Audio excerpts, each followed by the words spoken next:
Solid Mind here, and today we are asking the question, should you buy the R36S? This is a very cheap emulator handheld device that looks a lot like the Game Boy. So let's find out, should you guys buy it? I don't know. But in a nutshell, this one is a clone of a bunch of other devices that came out previously. And so it does kind of rest on the back of all these other handhelds that came out before. Yeah, so looking at this, it does look cheap and cheerful, but at the same time it doesn't. So it how can I put it nicely? So it has the Joy-Con, controls at the bottom, which means that for emulating games, it's pretty good.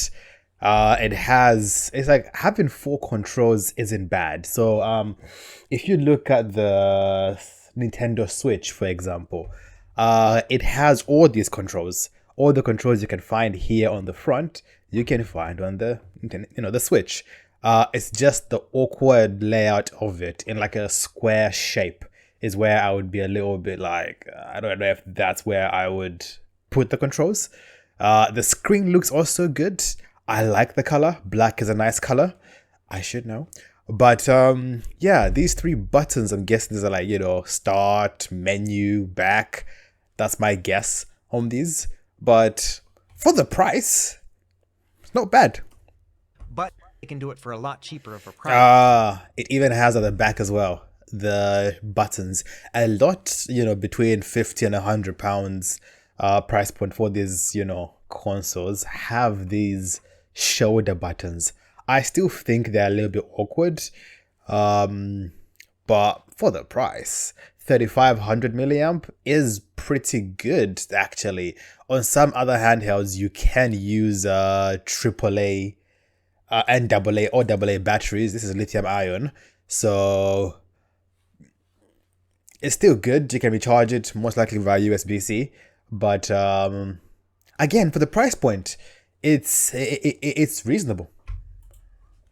And this one has a bunch of different software options as well, so you can really customize it to your liking. In addition, I think the controls here are pretty good. They're not the best in the world, but they definitely get the job done. It's got a nice bright screen, and on top of that, the performance is not bad either. It's a little bit older of a chip, but it can still play up to PS1 no problem, and a good amount of Nintendo 64, Dreamcast, and even Sega Saturn.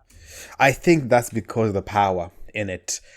Trying to render powerful games needs a handheld that has a CPU or GPU to render those games. Emulation games don't require much power, so this explains why it can mainly run at the high end, the PS1, maybe some PS2 games. I don't think you'll play in GTA on this.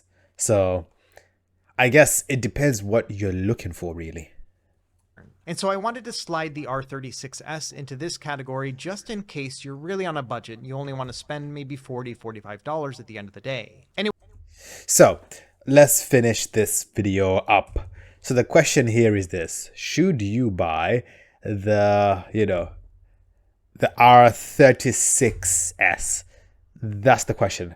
I think I'm gonna say no. I'm gonna say no for one main reason. I love the color.